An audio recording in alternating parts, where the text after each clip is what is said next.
Dr. Ivo Robotnik, everyone's favorite mustachioed, egg-shaped mad scientist. Sometimes he's an evil genius that works up these super elaborate and diabolical schemes, and other times he's kind of a helpless goofball. Today, we're going to look at Eggman's character in every mainline Sonic game and rank him from worthless to elite.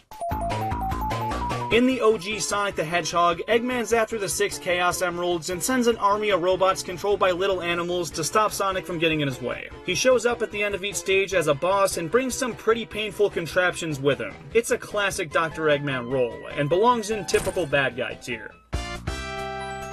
Sonic 2 raises the stakes compared to the first game, now adding a 7th Chaos Emerald, having better boss fights, and worlds that feel more polluted and mechanized, but none are more impactful additions than Eggman constructing his very own world-destroying satellite, the Death Egg. This makes his plan a hell of a lot more menacing, and while it makes a return plenty of times in the series, its introduction gets bonus points. The only thing holding this one back is the final fight against Eggman. Now, the first phase of the boss versus this robot Sonic dude is decent. It's always cool to fight an evil version of your character, but battling the Death Egg Robo is kinda jank. His attack patterns are very predictable, and if you try to land hits where his arms are moving, even if they should be out of the way, they'll probably kill you. The key is patiently waiting for the few situations where he's completely vulnerable, because you don't get any rings, and one hit will take you out. It's a disappointing final fight, but Robotnik outrunning Sonic to the mech is even more bonus points, and lands him a spot in pretty menacing.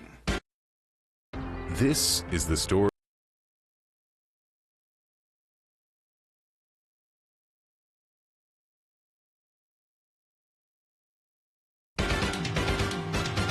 In this game, Eggman's not after these 7 shiny collectibles, but rather these, the Time Stones, which he plans on creating a hellish dystopian future with, and it actually works. We see a ton of stages and environments get morphed by his actions, which feel very different from the natural and lively ones of the present and past. And beating the game doesn't always save the day either. Sonic may defeat Eggman as the final boss, but if he doesn't get all 7 Time Stones, he gets the bad ending, where Eggman still wins. I like those odds for him. This game's also the introduction of Metal Sonic, who was created by Eggman as a machine whose abilities could rival that of Sonic. And he's a thorn in our ass the entire way through, which helps make this a pretty easy elite for the Doctor.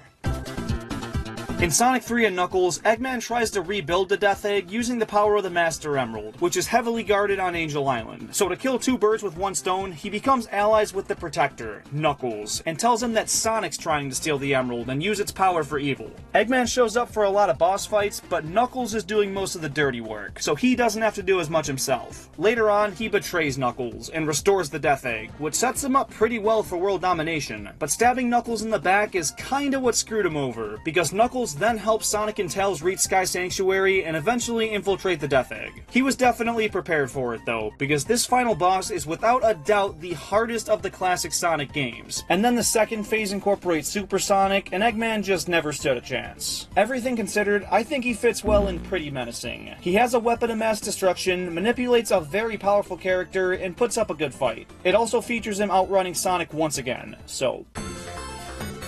In Sonic 3D Blast, the stakes are much lower. He's looking for Chaos Emeralds and has the Flickies help him find them. If Sonic gets all the Emeralds first, the animals are saved. But if not, Eggman escapes with the Emeralds. There's no fate of the world at stake, and it seems like typical Eggman hijinks.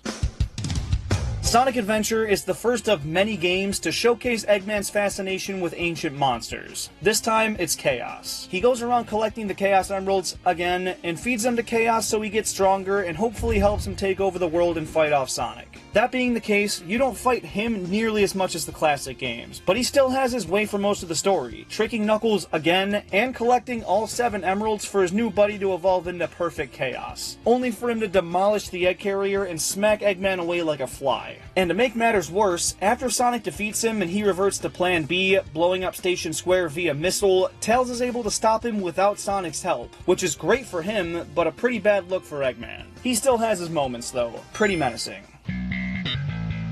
This one's an interesting case, because on one hand, he achieves exactly what he set out to, but but on the other, he was ill-informed and things almost went a whole lot worse. He learns about a secret weapon from his grandfather's journals, breaks into a high-security government base, and releases Shadow, the ultimate life form, who promises to help him rule the world if he brings him more Chaos Emeralds. I'm going to assume you mean the Chaos Emeralds. He does, and Eggman broadcasts a worldwide message threatening to destroy Earth if he's not accepted as the supreme ruler, and blows up half the moon to flex his power. When Sonic gets aboard the Ark and confronts him, Eggman captures him in a pod, tricks Tails into revealing that the emerald they brought was a decoy, and launches Sonic away in a capsule rigged with explosives. Now, if Sonic wasn't able to pull Chaos Control out of his ass with a fake emerald, Eggman would have killed him and won. But that's not how things worked out, and it gets worse for him, because after placing the last emerald on the Eclipse Cannon, it sets it on a collision course with Earth. So instead of being able to hold the destruction over everyone's head, the planet's getting destroyed. So to stop that, Eggman teams up with the rest of the characters to shut it down. Shadow, however, knew that was going to happen all along, and used Eggman's desire for world domination to his advantage. So for as bad as I want to put this in Elite, especially because this is one of his very few playable roles, I gotta lower it to pretty menacing.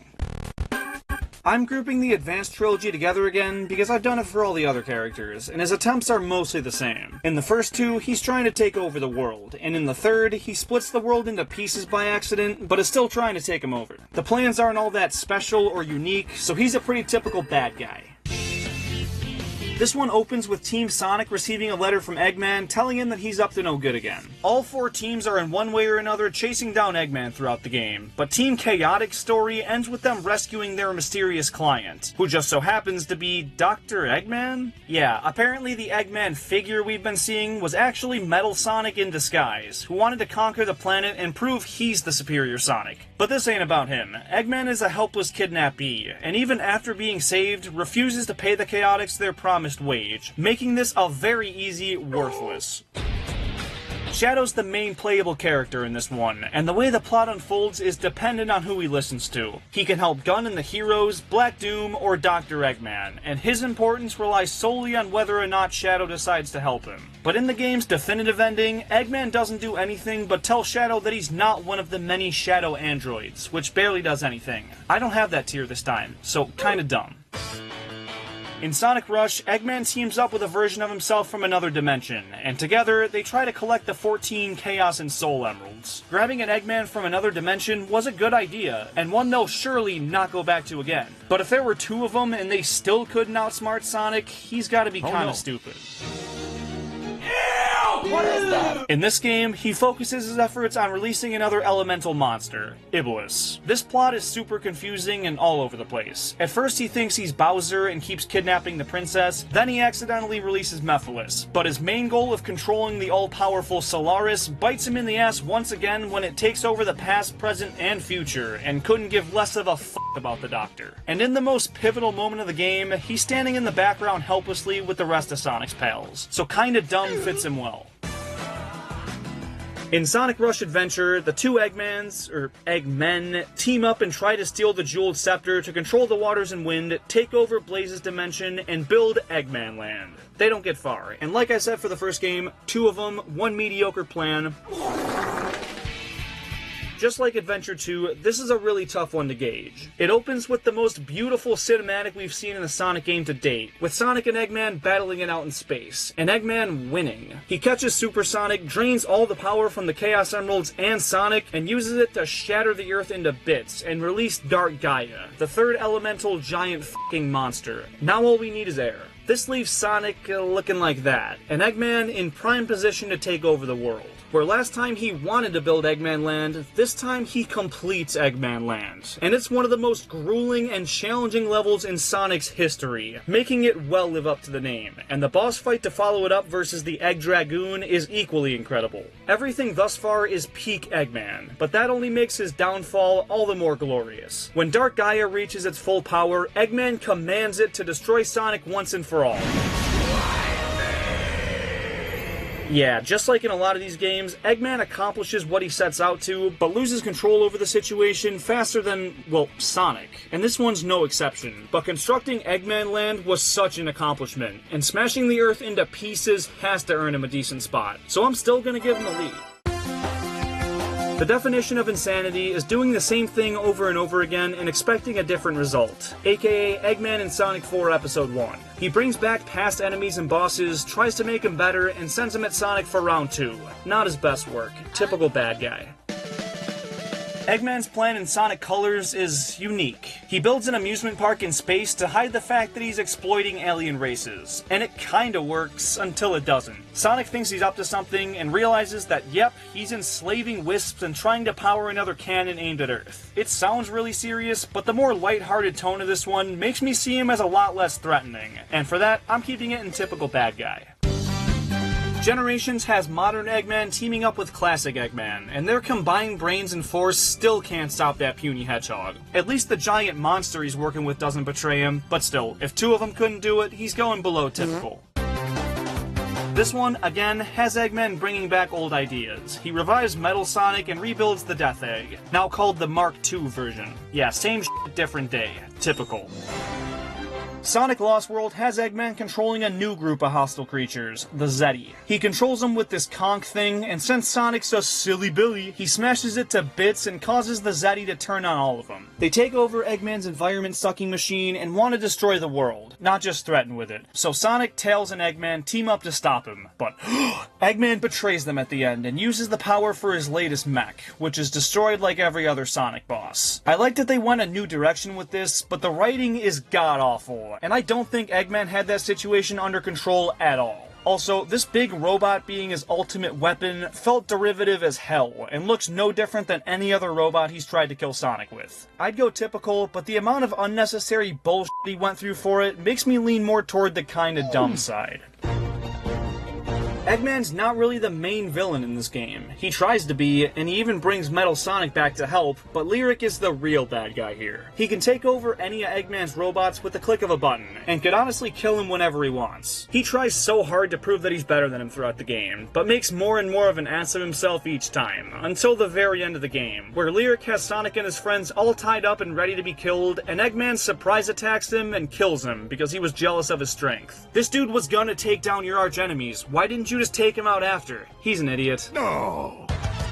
Despite this being a breath of fresh air for the Sonic series, Eggman's plan is pretty darn rudimentary. He finds some powerful jewel called the Phantom Ruby and uses it to send Sonic, Tails, and Knuckles back to older levels, where they chase down him and the hard-boiled heavies to make sure they aren't cooking up any evil schemes. But he still eventually takes over Little Planet, they beat him up, and it explodes. Typical bad guy shenanigans.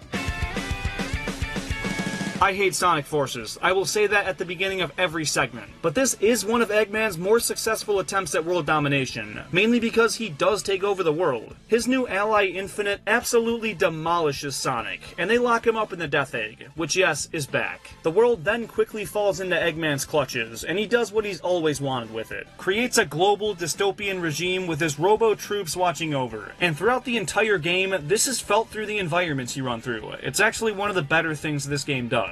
Eggman really thought this plan through. Even after Sonic's broken out, he's got troops on him 24/7. When they destroyed the Phantom Ruby's power supply, he has a backup. Then he sends a f***ing sun at the Resistance to wipe him out. And even after that, has a pretty intimidating mech in place to stomp the Resistance. Even though he does lose in the end, the fact that he actually won for a while, and the sheer amount of backup plans he put in place, make this a pretty hard one to argue with. Elite.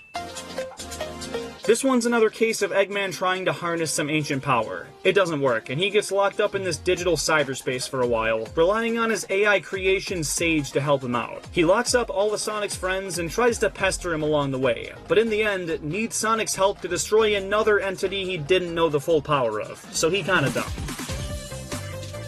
And last but certainly not least, we have Sonic Superstars, where he plays a pretty traditional Eggman role. Instead of the usual Death Egg, we get the Egg Fortress. He kidnaps animals, but this time some of them are big. This is pretty standard shit.